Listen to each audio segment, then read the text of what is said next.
All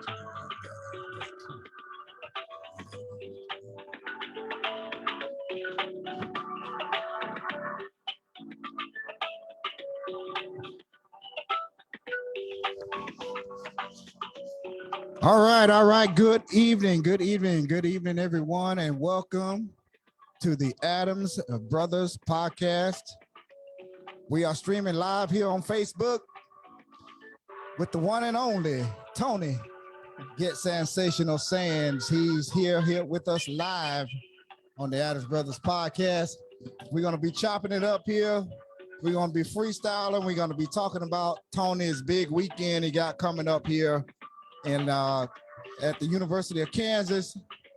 Hey man, this is a big weekend coming up for Tony, man, and we want to congratulate him first and foremost, and just chop it up with him, man. And hey man, you deserve all of this, man. The baddest running back to ever play at the University of Kansas, hands down, bro. So Tony Sands, welcome to the Adams Brothers podcast, man. It's good to see you again back on our show, man. That's right. Welcome back.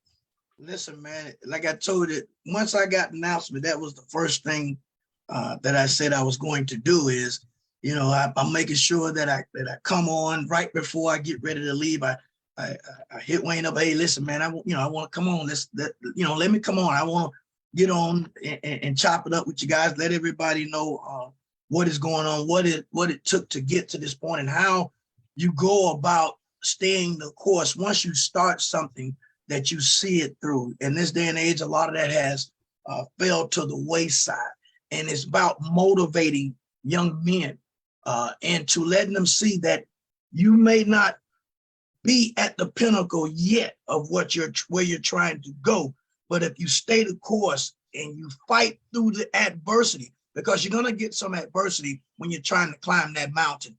No one climb the mountain without some type of adversity. And definitely. I had a lot of that going in my process of just being recruited. It was my recruiting went up and down. A lot of people don't understand it. I despite going to a prominent high school here in South Florida, which is St. Thomas Aquinas High School, one of the top high schools in the country, and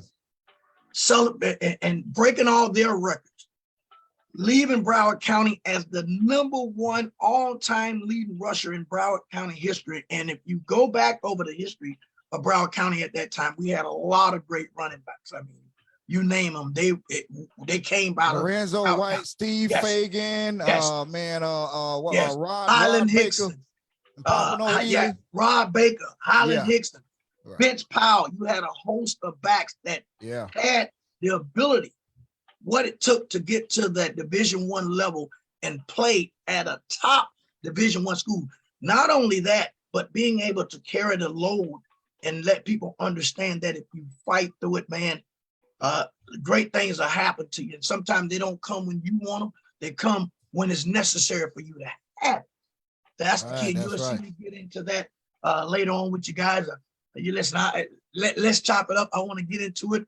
Let's fire. Those that want to call in and ask questions, let's fire away. Let's have a great time. That's right. If they want to call in, go ahead and pin the number in the comments. Don't call in right now. Well, we're gonna let you know when to call in. But I'll pin it in. We're gonna pin it in the comments when we get ready to call in. But you gave an emotional speech, man. Yes. You sent it to us, man. We listened to it off air here before we went live, man, and we want to play some of that. We want not some of that. We want to play the whole speech, man, and let everybody listen to it. So, this is an emotional speech that Tony made to. Who was it that you made the speech to? Was this out at the University of Kansas? That was I spoke to the football team. I came out to start a new tradition, which was called raising the flag. Once you raise the flag, I'm the first person to ever kick this tradition off. So when it comes to my great grands, and they ever go up there and they see somebody raising the flag, the one thing that they can say is that my great grandfather started that tradition, and it will live on as long as the University of Kansas have a football team. So when I went up there to do that, the Coach Lipo asked Darrell Stuckey, would Tony mind speaking to the team? And I told him, yeah, I would love to. When I walked through the locker room and I saw all these amenities that they've had, that the new stuff that they got, new indoor facility, they got so many amenities. And this team that came in was pretty much basically like the team that I inherited as a young guy. Wasn't winning, getting beat tremendously. Oklahoma, Nebraska was beating us 80, 70 to nothing. I'm looking at these scores and I'm saying to myself back then, and I'm just a high school guy, not knowing that I would wind up at this university. I'm like, dog, that school getting killed by Oklahoma. Darn, they got smashed last week by Nebraska. So I'm looking like, and people got to realize back in those days, the SEC that they see now was the Big 18. We were the conference that all the national champions were coming out of. There was only two other schools that would battle for that national championship, and that was Miami and Florida State. Other than that, Nebraska, Oklahoma, and Colorado were at the top of college football during that time. Yes, and they were. I had to battle with these teams week in and week out at, understand this, at 5'6", 165 pounds. When I went in, I was 155 pounds. A lot of people said I wouldn't last. You won't last in that conference because we was running the ball. It's a different system now. We ran the ball constantly. So I wanted those young men that was at the University of Kansas, I wanted them to understand where they're at, what went into getting them where they're at, and the amenities that they have. There was a group of guys that came before them, and they owe us that, to where every time that they step on that field, they bust their butt. You can go ahead and let them hear it. It was an emotional speech for those guys. Yes, it was. So we're going to play that speech right now for you all. It's an emotional speech, and Tony really poured his heart into it. So you all listen up and listen to this speech by Tony Sands. But guys like you guys are, that the way that we came in won't be the way that we go out. But it came to each guy every day on this football field, making sure that that happens. If you leave off this field and you tell yourself, I could have gave effort, it was a wasted day. Leave everything here. Leave everything on this. I believe this. I love this. Because when I come back with my grandkids, I say, guess what? I laid a brick here. When you leave, make sure you're able to say, I laid a brick here. I made a history here. And I love it. I love what you guys are doing. I get emotional because I know what this program was. And to come back this weekend and to understand what went into this and seeing this is unbelievable. Wow. That was an emotional speech, man. And it sends chills through your body, man, because you really, you was pounding your chest and you was pouring your heart into it, man. Yes.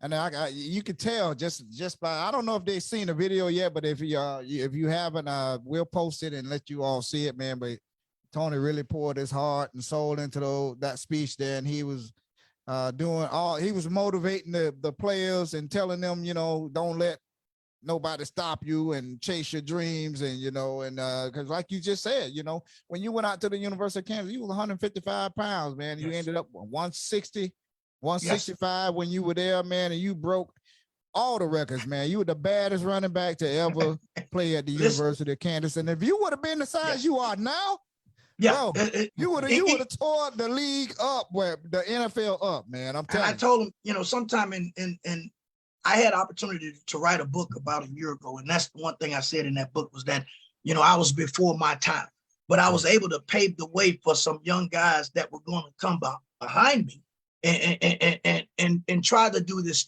same thing. So sometimes we are the trailblazers in life. And we may not, as Martin Luther King said, I might not get to the promised land with you, but you are going to get there. And when you get there, take advantage of it, because there's a lot of guys that went before you, paved that way. And as I said in that speech, I bleed, and as I pat my chest, I bleed the University of Kansas. Every day that I got up, every night that I went to sleep, I had one dream in mind. When I came to the university in 1988, University of Kansas, we were losers. And I say it to this day. If you're not winning, you're a losing program. Kansas hadn't won in about 15 years, hadn't had a winning program in 15 years. The year before I got there was only 102 Division I schools, 102. Kansas and Kansas State were battling for 101 and 102 at the bottom. It was to go in like that, and you got to mind you, I came from a winning program. I came from St. Thomas Aquinas where we were winning. And now I get to a program, and all of a sudden, we're not winning. First game I ever went to, and this is the first time I know a running clock could even happen at the college level. We played at the University of Auburn. Clearly, more dominant. They had guys like Tracy Rocker and Reggie, all these guys that dominated the NFL at one point was on this team. Man, they could have beat us easily, 100-0. 100-0. Not only that, we understood a little bit of what Auburn, Alabama was about. Auburn, because my wife and them, she was my girlfriend then, she had just had my son. They came up. That was the first time that they would get a chance to see me play. It was a special time. I hadn't seen my son. You got to remember in 1988, when my son was born, I had to report to college. Right after he was born, I had to get on the plane and shoot out of here. So I really didn't get a chance to spend not a full day with him. And not knowing when I would come back was all that was going through my mind. A young man and coming out of high school, now you're going to take on this big task. You're asking yourself, what is it? Do a man supposed to have a kid and leave like that? Those kind of things go through your mind. But you know, at this point, in order to make it better for my child, I must take this journey. I must do this, because what I'm going to do here is going to put them on the path to success, is going to feed them of what success was like. And I knew once I go and get established, I was coming back to get them. They wouldn't spend the whole 4 years of me in college back home. So I went out and I went for it. I arrived at the University of Kansas and seen what it was like. You know, at that time, my linemen in high school were bigger than some of the linemen that I had in college, guys. It was a tough thing, but you know, I knew I had a fight on it. It was going to be an uphill battle, but I was willing to fight that battle. Right. So for those of you that's just joining us, we're live with Tony Get Sandsational Sands. He is the baddest running back to ever play at the University of Kansas. And he is also the nephew of Dallas Cowboys star wide receiver, Hall of Famer, Michael Irvin. If you look at him, he looks just like him. They That's favor. right. So we're live with Tony Sands here, and he's going to be inducted into the Ring of Honor this weekend at the University of Kansas out there, man. It's a big weekend. You got you're gonna be you're gonna have a Ring of Honor on the 7th, I believe it is. Correct. The 7th. Yes. And you got the late night appearance with the basketball is on the 6th. And Correct. also Flow Rider is going to be in town too, out there performing live. So tell us a little bit about what you got coming up this weekend, because this is a big, huge weekend for you, bro. Yeah, that it is. For those that following the show that don't really understand you, they may hear a Ring of Honor and they say, okay, well, what's that? A Ring of Honor is you're going into the university's Hall of Fame. That's the highest honor that you could receive at a university playing football, is to be inducted into the Ring of Honor. Just like in the NFL, the highest honor that you could receive is to go into the Hall of Fame with the NFL. Well, I'm going into the Hall of Fame at the University of Kansas this weekend. As a matter of fact, I was called back in April. I got a call. I went up the year before, and I told with the ring ceremony, and I kind of felt this was coming because they had put a big old picture of me up on the stadium. Now, you know, and so I'm looking, I'm like, okay, you know, I hope this is what I think it is, but you know, I didn't want to jump to no conclusions. Now, mind you, as I told everybody, I had one of the best careers that a person could ever have at the University of Kansas, the best. But for some odd reason. And I used to watch sometime other guys go in before me, and I'm like, the guy they're doing, you question, what happened? Will I be living to see this happen? Because a lot of times, some guys don't live to see it happen. It happens, but they are present for this to happen. A family member has to go and accept the award for them or whatever have you. I wondered that sometime. Well, some people say, man, you deserve to be in there. They should. I said, well, I understand, but I'm gonna stay the course. I went there for one reason, and that's to turn a program around. And whatever came after it was fine, was great. And when I got the call back in, I got the call. My assistant got the call, first of all. I didn't get the call directly. My assistant got the call, and they said, okay, we're going to make the call on, it was basketball season going on. So we were in the Final Four, I think it was the Final Four. And they didn't want to make the announcement during the Final Four to take any recognition or publicity from either one of them. So they say, okay, we're going to wait till the next following week. We're going to see what happens. We're going to see if the championship is played out and how that's played out, and then we'll do it. We rather for it. I said, okay, all right, fine. And I was kind of at that point, okay, I'm going in, I'm anxious. Come on, guys, let's make this announcement. Then they said, okay, we're going to do it on Tuesday, but then I don't know, we're going to wait till the women's final championship is over, and then we'll do it on Wednesday. I said, all right, okay, all right, let's not, so I get the call, man, and like we have said, that call. Yeah, you can go ahead and play the call, and then I'll break it down a little bit after that. All right. Okay. So this is the call that Tony received right here.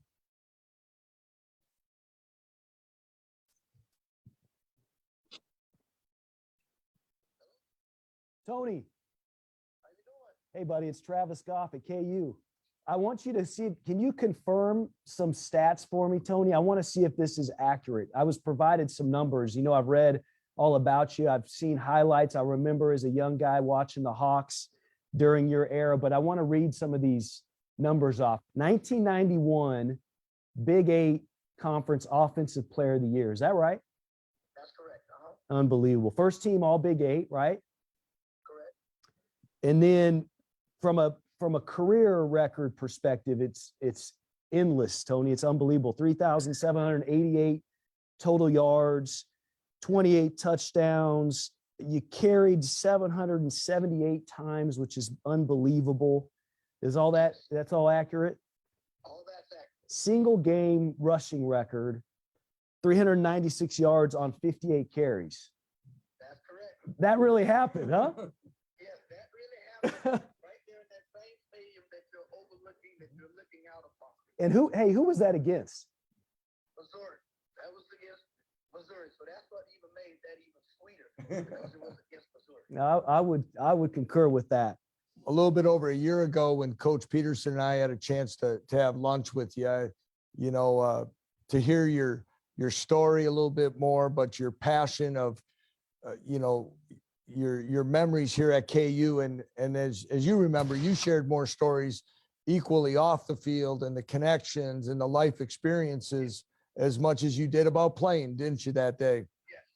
And and again, we were honored that you, and flattered that you came and talked to the team, and the message you gave, and all those things. And again, listen to Travis go through that. I'm really humbled at this time, to let you know that this fall that you will officially be inducted into the Ring of Honor in the stadium at a game here this fall. And well-deserved, my friend, well-deserved. Thank you, Coach. Coach, you guys don't know how much that means to me. Over the years, I've sat and I've wondered, would this happen before I pass off? And I see now that it's coming to pass. And to be able to come back and know that I'm going into the Ring of Honor, man, that means the world to me. You guys don't know how much that means to me, to be honored amongst some of the greats to ever come to the University of Kansas, and to be in the ring. When you can be in the ring and you can be next to guys like Gale Sayers and some of the greats, that means so much to me. I was telling the story the other day about So Hey. that's it right there, Tony. We'll Yeah. let you go in Yeah. and tell us. You got very emotional on Yeah, that. Yes. you could hear Yes, it in You your could hear voice. it in your voice. You were That getting was- very emotional, but I mean, wouldn't? who wouldn't? When someone calls you and tell you that next to the NFL being inducted into the Hall of Fame, man, that's like right up under it, man. So to get Yes, that call yes, to yes. say, man, you're going to be in the Ring of Honor, man, that's huge, man. It's just tell us how you felt, man. Listen, man, when you already know the call. I knew after I told people, I knew the call was coming. It was just when we were gonna, set it up.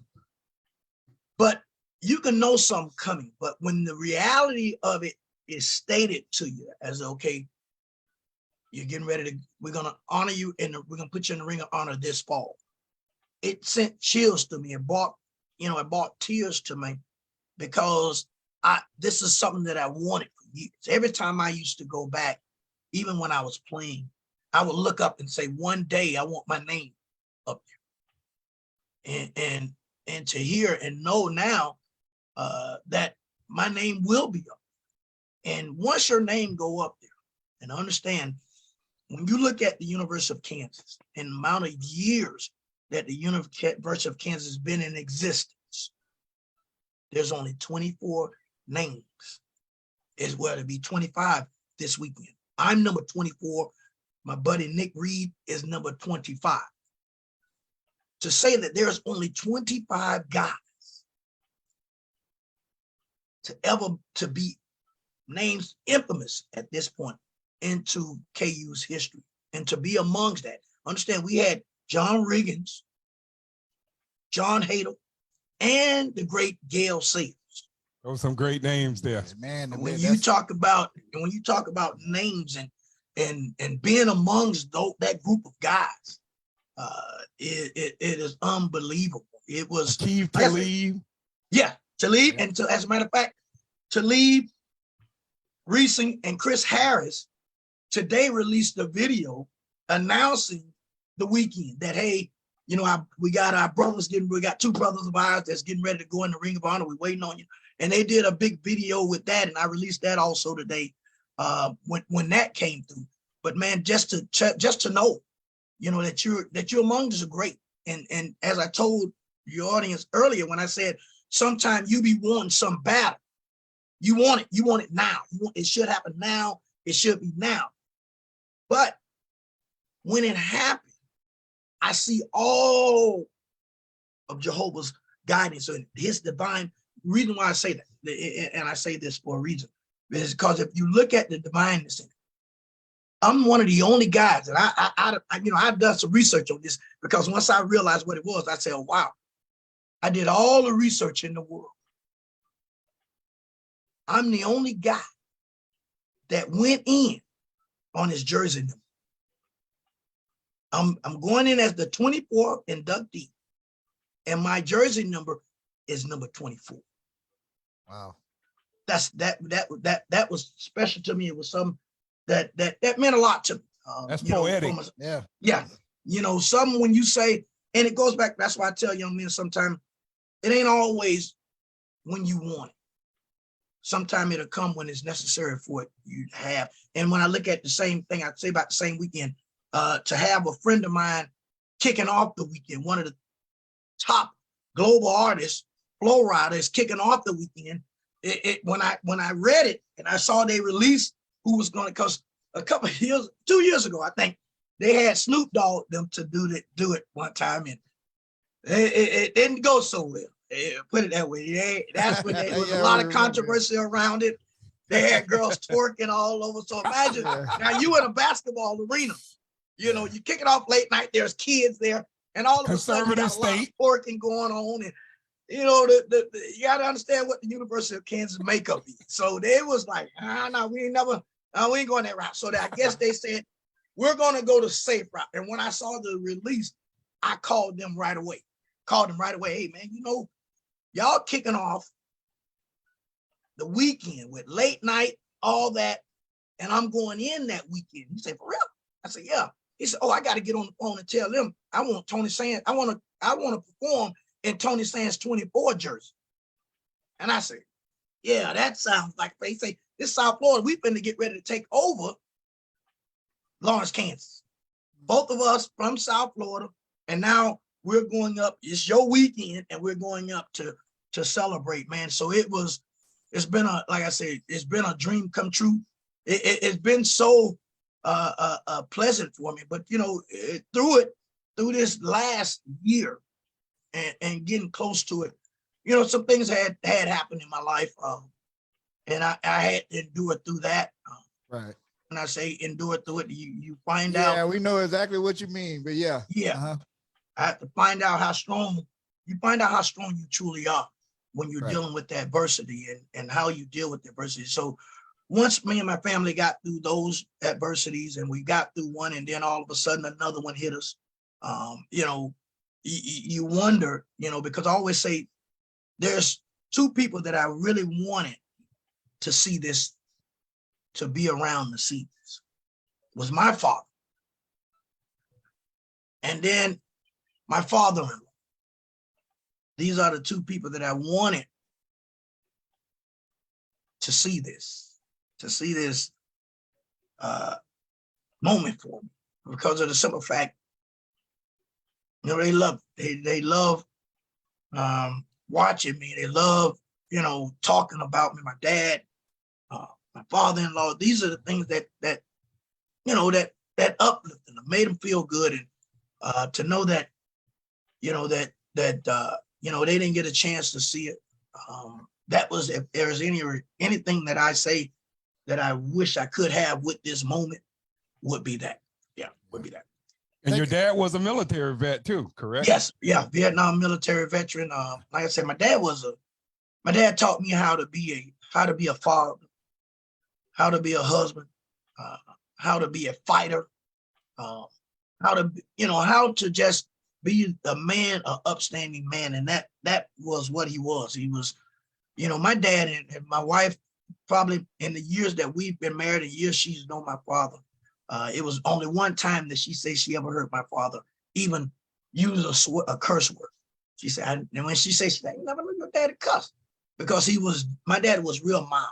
He was a mild guy. My dad wasn't even a football player. My dad played in the band. He wasn't even a football player. He was a band guy, but he introduced me and Michael to football.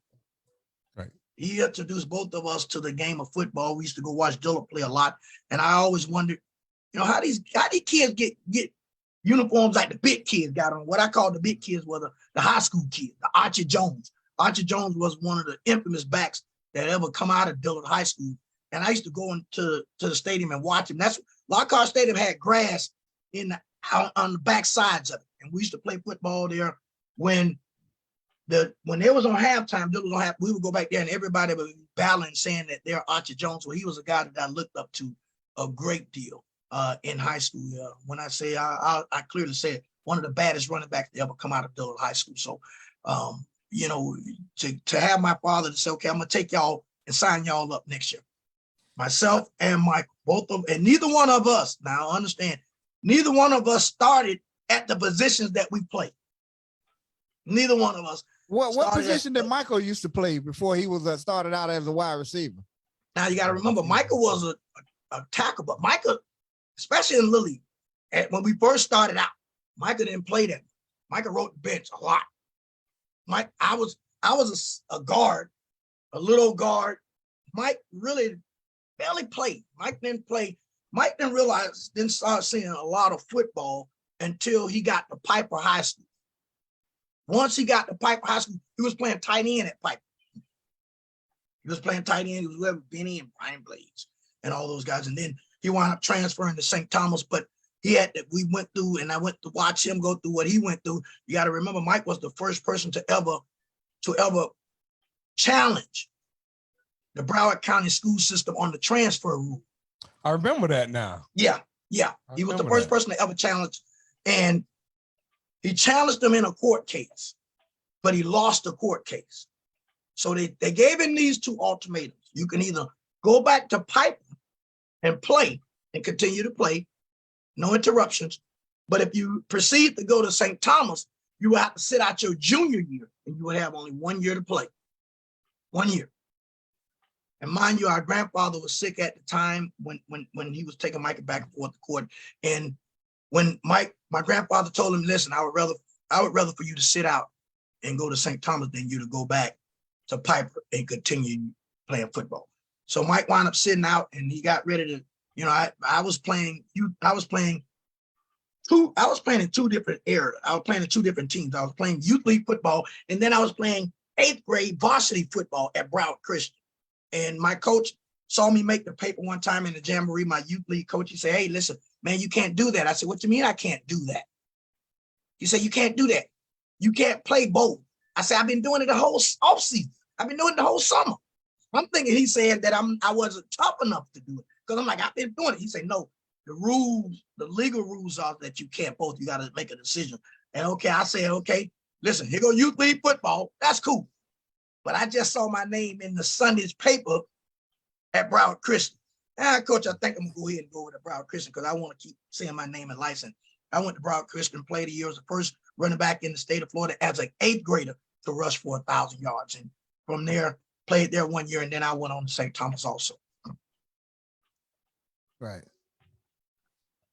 Now, this weekend, like I say, it's gonna be Yes. a big weekend for you. Did you prepare your speech already, or you just, when you get up there to say your speech, are you just gonna talk from your heart, or you just got it already prepared? I'm sure you're gonna mention some names and everything. Listen. And will you tell them about how you felt when you got drafted into the NFL? Well, when you went to the Arizona Cardinals, I believe you went to Arizona, right? Yeah, spent a short stint with the Arizona Cardinals. Right. Now my draft didn't go the way I wanted to. Right. I always remember that. I went in as a free agent because back then I was only, like I say, 160 some odd pounds, even despite me having 58 carries in one single game, which still stands to this day. There's no running back ever playing the game of football that's carried the football more times than me in a game. That's a lot of carries. 396 yards, which lasted 8 years. You got to remember the people that I broke it from Marshall Falk. Marshall Falk said it against Pacific, the first game of the season of that year of 91. I broke it the last college week in 1991. It lasted 9 years, and then LaDainian Tomlinson came and broke it. And all of us are still good buddies. We talk about it a lot.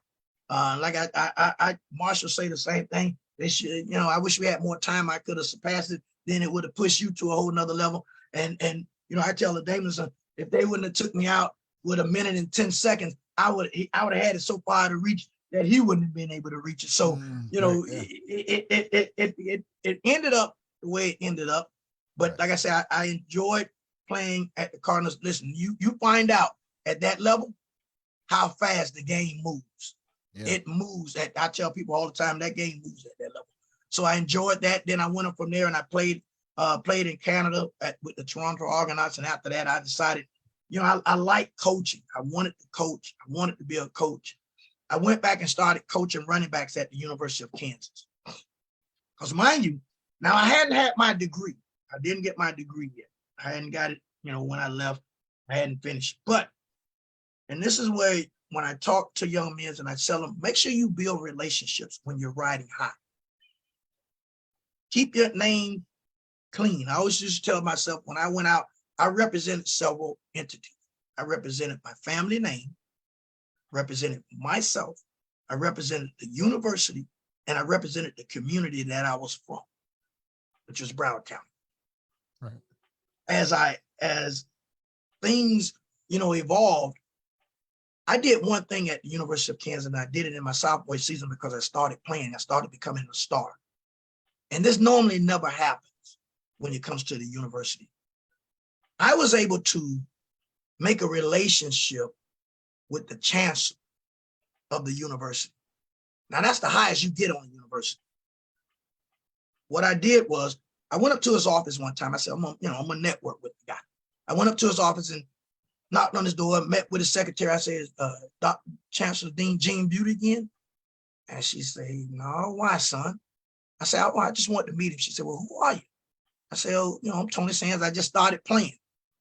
And he was a big football fan at the university. So he understood. So he said, oh, she said, no, he ain't here. I said, well, can you give him a message that I stopped by and that, you know, I would like to stop by again the next day. Stop by again the next day. He wasn't there, but he was on his way to Topeka, Kansas. And I was adamant with me. I said, I just want to talk to him. Just one time. I just want to talk with him. She got him on the phone. He was like, yeah. And she says, a young man here that say he's a running back for the school that, you know, wanted to just stop by and meet with you, and talk with you, and have lunch with you. Mind you now, that was Friday, then it was Monday. Tuesday came. He said, well, just tell him, and he had a funny voice, just tell him I'll be back and I'll meet with him on Tuesday. We'll just come by the office and we'll have lunch on Tuesday. I said, all right, cool. I stopped by, made sure I was early, sitting up. I was early. And he walked by and he said, hi there, Tony. I didn't know you. He said, come on in. Told the secretary to give us lunch. From that point on, every Tuesday that I was there, we had lunch together. So we built a bond.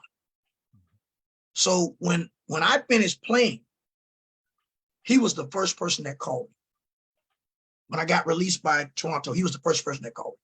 He said, what you gonna do? I said, what you mean? He said, well, what's your plans? He said, what are we gonna do? He said, we at the University of Kansas, we owe you. We owe you our due diligence to help you graduate, to make sure you graduate. We're gonna get you back up. You bring your family back up. Y'all come on up, and we're gonna sit down with everyone that will be involved in your academic career.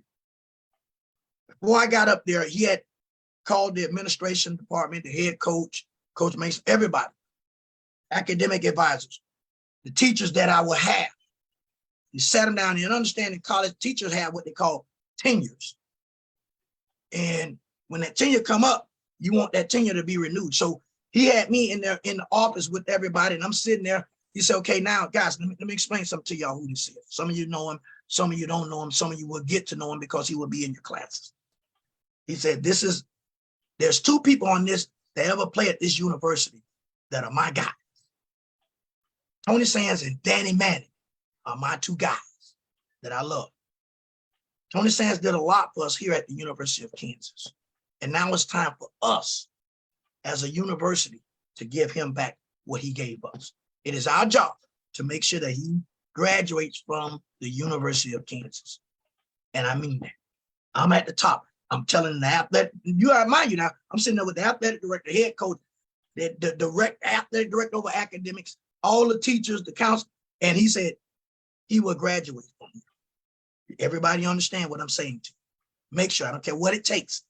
If we have to get extra tutoring, whatever it takes, he will graduate. And mind you, my mom had never seen me play in Kansas. My mom had never been to Lawrence, Kansas. Never. My mom seen me play 2 times, one in Waco, Texas, and one when we came to play at the University of Miami. She had never been to Lawrence, Kansas. My mom came 1 time, and that was the day that I graduated. Her main thing was that all the football stuff didn't mean much to me.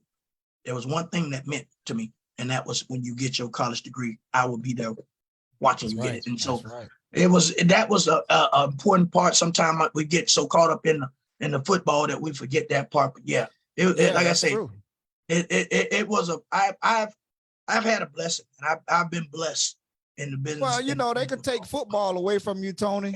Yes. About one hit, one injury, but guess what? They could never take that education away from you. That degree. Never, ever. That degree gonna always sit up on that wall. That's a huge accomplishment, man. You know, but to look up there and you got that college degree up on that wall there, to me, you know, that's right up there with being a professional athlete. You know. Yes, it is. Yes, it is. Yeah. And you know, this weekend you speak about it. You know, I put it up on I put up some, you know, and when I first got the announcement, I put it up on Facebook. I threw it out there when I first got the announcement back, you know, some months ago, and I put it up. And I said to myself, you know, I getting calls, hey, you ain't telling us. I said, well, I put it up.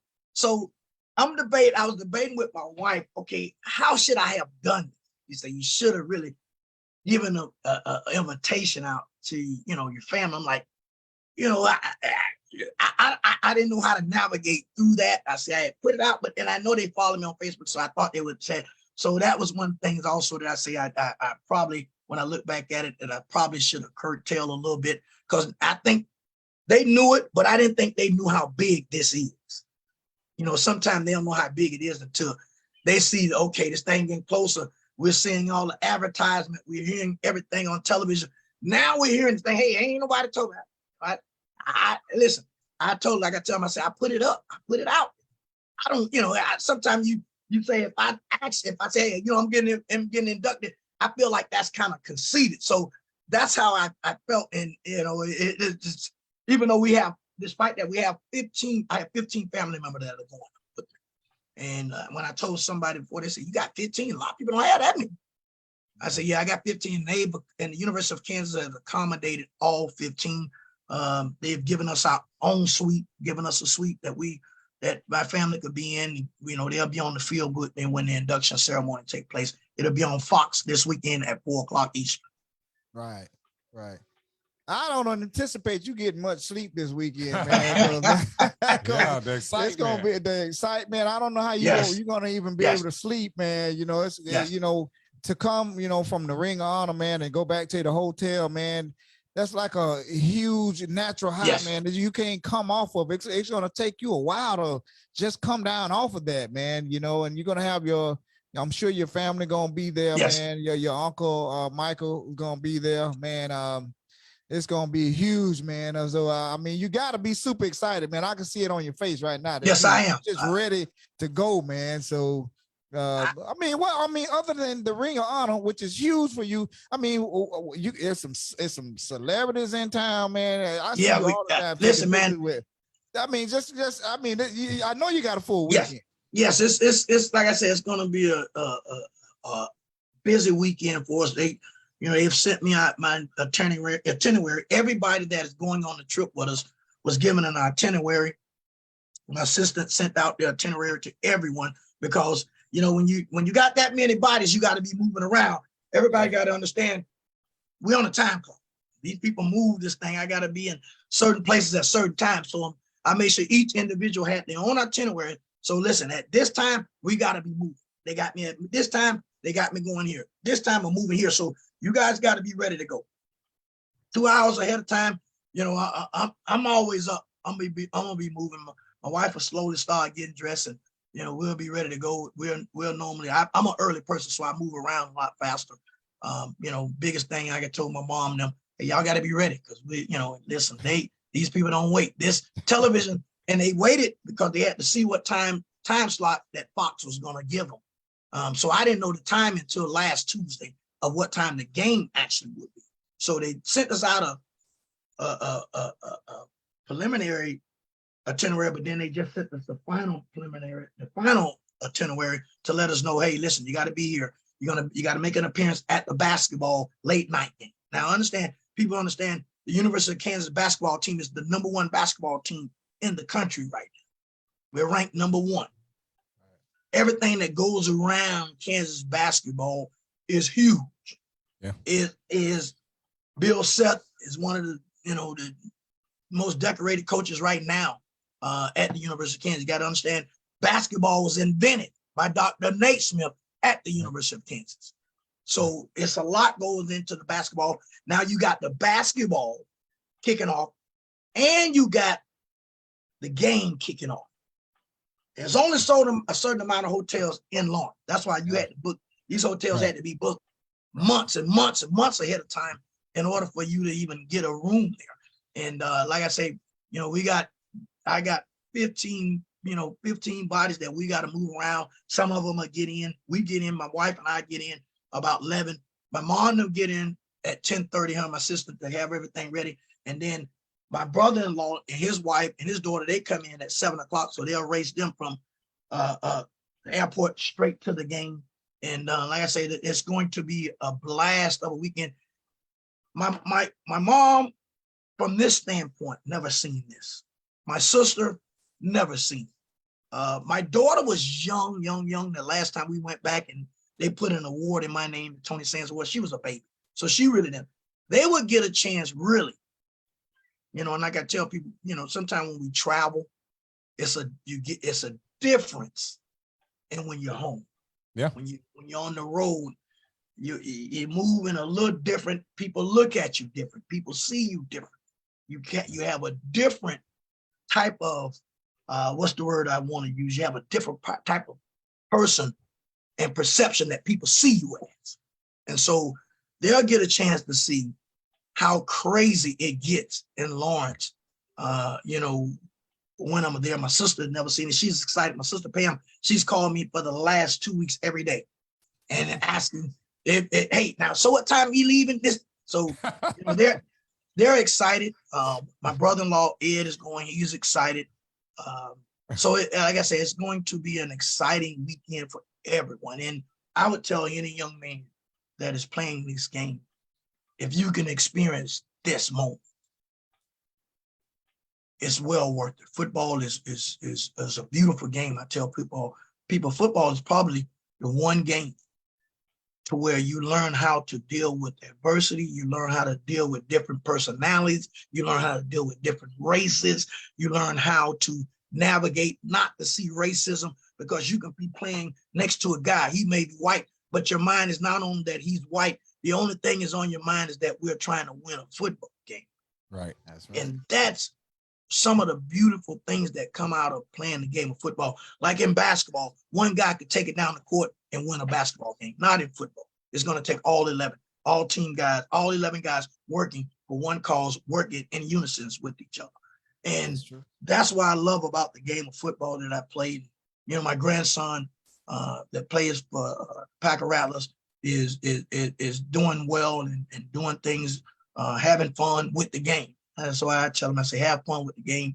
I try not to get involved, but I may throw him a pointer here, throw him a pointer there, but I try to really just let him enjoy the game itself. And I watched him play, man. I was out there one Saturday, and I told you, I was like, man, your grandson got some moves, and I was like, Tony, he's right up there with you. You like, nah, man, he's better than me, man. I didn't move like that, man. You know, he gets that ball, he's gone. Yeah, he's gone, man. He hit that corner, he's gone. Yeah. At that age, his vision, his quickness, his speed, at that age, it takes normally a while to have that vision, his balance. He has a full, where you see one athlete at his side that has the full package. He has it. And it's great to just get out and watch him sometime and just look at him and having fun with the game, like this new generation is having. This new generation of, I was in Colorado last week, and man, great pictures too. Listen, this game of football has totally changed. These young men, they live like they're in the pros already. We didn't live like that because we didn't have the money. These young men got, you pull up in the thing, they got Mercedes, Lamborghinis, everything. These guys are making 7 figures. Yeah, they get paid for their likeness now. They should have been getting paid, man. I mean, they get paid for their likeness now. Was making all the money. They should have been getting something, you know. Listen, a lot of money. The day I set that NCAA record, me and my wife talked about it the other day in the car. The day I set that NCAA record, now mind you, before I can get out the locker room, after the press conference was over, they were selling shirts with my face on it, my name on it, the record. And it was a line of people buying them. They were buying them, because, certain people say, hey, I want a part of this history. You always hear, hey, I was there, and I asked, can I have one? And they told me, no, it's illegal. NCAA said, you can't have, we can't give you one. So I'm looking like, huh? I'm watching, how you watch them. It's like, God, this is my name, my image, my likeness, and y'all are telling me I can't have one. You can't make no money off of it to help feed your family, man. That was a shame, And you said that's why I'm so glad legislation, and it's been a change here in the state of Florida, as far as for the high school, because NIL is in 25 other states. Right. Texas and Florida doesn't have it yet to where high schools can get paid. Florida just started the paperwork to work on theirs, just saying that you can have it. Texas hasn't done it yet. Georgia legislation just got passed today on NIL deals and things like that. And so I'm looking at it, some of those things. I look at them young men, man, they were relaxed. It ain't like they had the pressure to go to the league. Why? Because if I'm making 7 figures now, they got it just like Caleb Williams. I guarantee you, if Chicago has the first pick, he said he's not coming out. They're going to stay in. Why?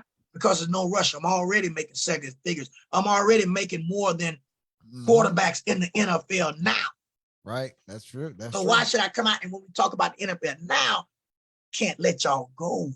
You know I can't let you go. You know why I can't let you go. I just got to let y'all know. You know, I had a bad hat. So I had to wear this hat. I know what I had to wear this hat. I had a bad hat day, cow day, so I had to wear this hat. Take that mess off, You know, man. Go ahead and we take knew it was that coming. off. We already knew that was coming, man. Y'all know it was coming. You know I can't just let you get off like, listen. Hey, Yeah, well, since you mentioned that, I want to ask you a question, man. What if you get that call to go coach in the NFL as a running back coach, and that call came from the Miami Dolphins? And what junk you talk about the Miami Dolphins? Would you go coach for them? Now listen, now that's the business side. You know, that's the business side of it. Yeah, I'm gonna do it because it's the business side. But I'm talking. Listen, I told you, and I told my wife, I said, listen. Somebody gave y'all a dime. They gave y'all a diamond 2 weeks ago. You understand me? They gave you a nice, pretty, shining diamond. But then that person took the diamond to Buffalo to a jeweler. And the jeweler told them that ain't a diamond, that's cubic zirconia. Y'all got cubic zirconia. Y'all found out that y'all had cubic zirconia against Buffalo. Y'all scored 70 and then came back the next week and almost got 70 scored on you. Yeah. Man, that and is you all gonna have cubic zirconia when here you you come go. to Miami in December too. You remember that statement that you just made too. Listen, I'm finna tell you. See, we ain't fools gold. We real gold. We ain't fools gold. I know some of y'all said, well, you got y'all put up them big numbers, then y'all came back the next week and you lost. Y'all saw the real Dallas Cowboys come back. Y'all saw us come back. And I told my wife, because she like putting these. She like catching me in odd moments. Yes, she does. Keep it up, Calandra. Keep it up. Keep it up. Keep getting those moments for us. She like catching me in odd moments, as I say. I told her this especially time, when you all lose, man. We just love the expressions on your face, man. Hey, listen.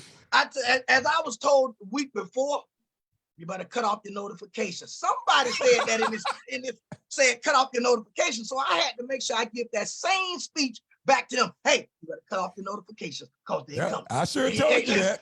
It's coming. And you better turn them off this weekend too when y'all play the 49ers too. So you better get ready to turn them off. Do y'all really believe the 49ers are going to They beat you last year. They beat you last year, Tony. Yes, I believe the 49ers are going to beat Dallas because of their the playoffs too. Not because of no hate, but I believe they are the better team at this moment right now. Right now, right. You heard what you said, right now. But we ain't playing the game until Sunday. So we got a little bit more time to practice to get to their level. And you're going to need every minute of that practice too, you know? Yeah, I'm with you. And then you got to remember, you see how quick they got Bland back up to speed with us? You saw what he did last week? 2 interceptions. And you got to understand now, when we were talking about the Dallas Cowboys secondary, I think a lot of people don't realize, or not really, they understand, but don't realize, that secondary is being coached by one of us from South Florida, here in Broward County. Yeah, we understand that. Who is the coach there? Who is the coach for the secondary? Al Harris. Al Harris is the DB Al Harris. coach. Okay, yeah, that's right. Popping over each eye. He high. Yes. Right. Listen, you got to remember, I used to train him right here in Deerfield. Right, you sure did. Park.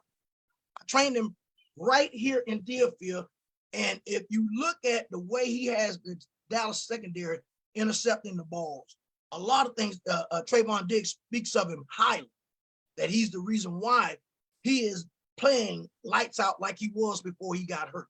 Bland, he knew he had to catch Bland up. I texted him the other day and I said, hey man, dog, well you got Bland up to speed. He said, yeah, I had to.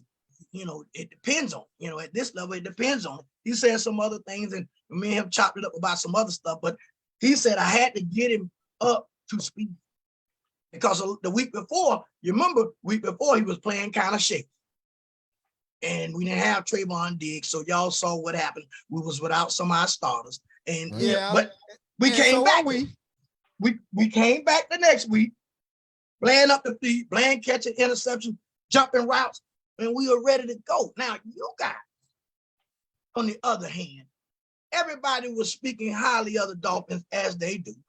Yeah, Y'all was talking trash as Not y'all. me. yeah, you were still Not talking me. trash. Not me. Talking- What did I Listen. tell you on the phone? Yes, you're right. You did. You stay level key because you know it's coming. Because I had told y'all I thought this was gonna happen in December. Well, they got to come back down here in December too. They got to come to Miami. You remember that?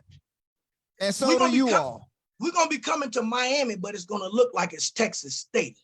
Yeah, it might look like that, but It's it's gonna gonna be look like it's a Texas lot of State. you all going home You know, it's gonna look like it's with Texas that State. jersey turned inside out. Come on, man. Do y'all really believe that? Yes, Listen, Buffalo gave the blueprint to how to stop y'all. Everybody understand it? How to stop that these only Autobots. worked for a week or two. That's it. How? And y'all better get back to the drawing board and draw some other stuff up. No, because you better make sure you call your uncle Michael Irvin out of retirement because you're gonna need him. listen, we got. And so, Mike, if you're watching, put your jersey on and your cleats on because they're gonna need some help from you when they come to Miami. Lord have mercy. One thing I'll say, Tony. One This thing I Miami will Dolphins say. has just entered my office. You are I got a absolutely Miami right. Dolphin that just.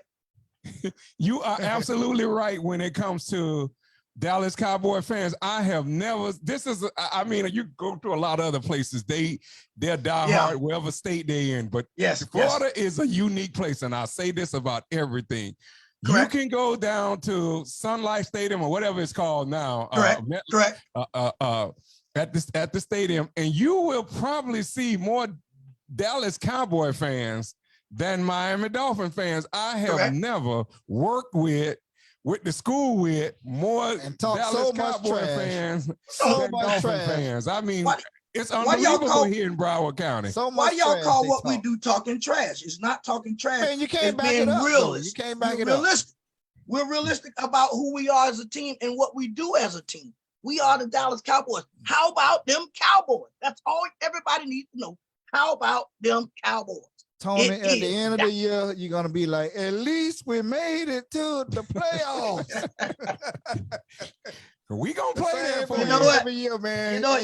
Hey. You're wrong for that one. Now. You should. But we might use that as a thumbnail here on our podcast here. That's right. Because You know you're wrong. Calandra Listen. really got you on that one right there, man. I'm telling you, man. Every year. I know you were disappointed that year He was because sitting over there. Remember, he had the towel across his that's head right. over there. He was hiding his face. You really thought y'all was going somewhere Yeah. that year. Listen. Hey, what did I tell you? I think this year y'all have a good team. I give y'all Cowboys your credit. Trash. But Trash. y'all come back at the Dolphin fans. You sound like Butter always do. talking Trash. to us. And I try to stay on that line. I tell you, Yes. our defense needs some work. Our defensive line, Chubb need to step up. And our secondary has been depleted. We won't do anything until we get Ramsey. Jalen back. And Yes. and they're picking on the rookie. What is his name, Darrell? Kato Kohu. Yeah, they just picking No, on he's him. not a on the rookie. corner. This is like second. This is his Yeah, second man. year. Yeah, okay, he's a okay. sophomore. Listen, that boy. Hey, look. Diggs had that boy look like he was spinning a top. Diggs had that boy Yeah. spinning around so bad it was ridiculous. He didn't know what and to do. I don't know why they didn't give him help up top though, because they clearly Josh Allen was picking on him all week. game. He man. knew it. Yeah. He knew. I don't know why we're the not going to coaches this didn't game. see We go that. out. Yeah, he knew I was going to go in the game. We're going to go at the weakest link. He would be the weak link. We are not going to go. And a lot of people were saying, why isn't Howard sticking? Yeah, I was just gonna say that. Why wasn't Xavier Howard guarding him? You know, man, But see, making I $1 don't million think- a game. You know, but you But I don't on think the he's other a- side. I don't think he's you got to remember, there are certain corners. He's not a traveling man-to-man corner. He's not a traveling man-to-man corner. Certain Like corners, Sauce is. they travel. They're going. If you're on the right side, they move it to the right. If you're on the left, they move to the left. Howard plays one side of the field. That's it. He can't Right. move, and You're that's right. where you can't move. And Diggs make him look bad every time they put him on him too. So it really Yes. don't make no difference. Maybe Ramsey, which is taller, he's taller. He would do a better job on him, but it don't matter. Yes. If they would have put Howard on him, it wouldn't have been that much of a difference either. Different. So Correct. So how about like I Philly? said, What do you think y'all gonna do against Philly? same thing we're gonna do to San Francisco. oh, come on, Tony. Same thing Come we're gonna on. do to When do When do y'all play? It's Sunday? Yeah, we got them. Yeah, we play So San when do you Francisco come this back from your Ring of Honor? Because I'll I be hope back. you get all of this good be back. Listen, emotions and I feelings out will this be weekend. Because back. you're gonna be disappointed when you get back here. And you listen, okay, this was gonna happen. And I know it. This is what happens with Dolphin fans all the time. Here we go. Something gonna happen. Y'all gonna say, "Oh, San Francisco was tired. Oh, they didn't look good. Oh, they Not didn't me. do well. Oh, they didn't. Oh, they just didn't play well. They picked the wrong team to have a bad game." No, we ain't gonna say that. Only thing want to be said is that the Dallas Cowboys came to play. That's it. This gonna It's gonna be look a like good when game. Deion left San Francisco and went to the Dallas Cowboys. Is what it's gonna look like. Deion left San Francisco, went to the Cowboys, and that was the end of the San Francisco run. I know y'all think McCaffrey is gonna run all over. No, not gonna happen. Not going to happen. Tony, did you get you some of that? Did you get you some of that good weed out there in Colorado while you was out there, man? Because you talking a little bit out of your head over there right now. You know what I'm saying? Listen, as I tell you, it's going to be like I said, this weekend is going to be a great weekend for me. It's going to start out great and it's going to end great.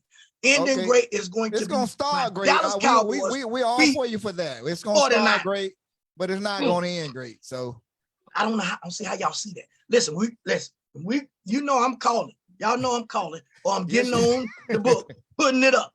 I'm telling you, I don't want to listen. Y'all can't lose. I'm hoping y'all do not lose. Y'all better not lose. Because if y'all lose to the Giants, it's over. It's over. Y'all saw what we did to the Giants. So, and if you all lose, or not if when you all lose, we're not going to lose. See, I'm not going to say. You know, you're giving us a lot of thumbnails right now. You better be careful now. I'm giving y'all sound bites. You're giving us a lot of sound bites right now. You know that, right? I'm giving y'all what the Cowboys are going to give San Francisco, and that's what one good week. That's it. We're okay. Champions, Dallas Cowboys. So, what do you think? Before we get out of here, what do you think San Francisco is lacking that where you all will beat them? What area do you think are their weakness to that's going to bring Dallas over the top? I think it won't be. We're going to exploit the middle of San Francisco second half. Their D-line is stout. They can play. It's going to be their linebackers and their the back end, as we call it, that we're going to exploit. Their offense is powerful. Their offense is exploding. Debo, McCaffrey, they can move the ball. But it's going to be that secondary that we're going to attack that's going to be the difference that everyone is going to see. And Michael Parsons plays for the big games. He played for the big games. So they're going to move him around. And you know when he's moving around, Michael Parsons talk trash, and I like him for that. He's going to take advantage of the areas of y'all. He's going to get around y'all tackles, and that's going to be it. But like I said, we're going to take advantage of our offense against y'all defense because y'all offense is pretty tough, and our defense has got to play. We're going to have to play. Okay, well, we hope you eat dinner before you get back to South Florida because you won't be able to eat anything when you get back. Your stomach is going to be upset, and we're gonna make sure that you don't get a good night's sleep. Here comes Sunday night. So, hey, man, we wish you the best when you get out to Kansas, man. Real talk, man. We wish you the best, man. Our dad had just put my dad Bernard Adams just put in. He said Tony coach one of the perfect undefeated Packer Rattler championship teams. Congratulations to you, Tony. Tell him I said thank you, man. That was He's watching right now. He's watching right now, man. He always talk real highly of you, man. So again, I have fun with that team. Yeah, we've been talking. Tony Get Sandsational Sands. He's a nephew of Michael Irvin. And a huge Dallas Cowboy fan. He's a huge Dallas Cowboy fan. He's going to be inducted into the Ring of Honor on Saturday, October the 6th. They got a big weekend going on in Lawrence, Kansas. They're gonna have they're gonna have an appearance with the basketball on October the 6th. Flo Rida is going to be in town and performing, man. You got a big weekend. Make sure you capture all these moments, man. I will. And send us some pictures like you always do. I definitely will. Please send us some pictures, man. And man, y'all have a wonderful time. Post them. We like to post them on our podcast, man. Yeah, I definitely will. Like I said, it's going to be a great time, and I hope everybody that has a chance to experience it get a chance to experience. Thank you, guys. Yeah, you're welcome, man. So Anytime. You're always welcome on come here. back and talk to us, man. You know, we talk at least once a week. Yeah. So. Yes, you know. Or twice, or sometimes 3 Yes. times. 3 times, yeah. Right. So have a good, safe weekend. Enjoy your family, man, and this ring of honor, man. You And deserve congratulations. everything. Well-deserved Congratulations to honor. you, man. It's a well-deserved honor, and man, we'll be looking forward to chopping it up with you when you get back in town, man. Thank you. All right. Have a good weekend and have a good evening. Tony Sands, thank you for joining You the Adams too. Brothers Thank you. podcast. Thank you.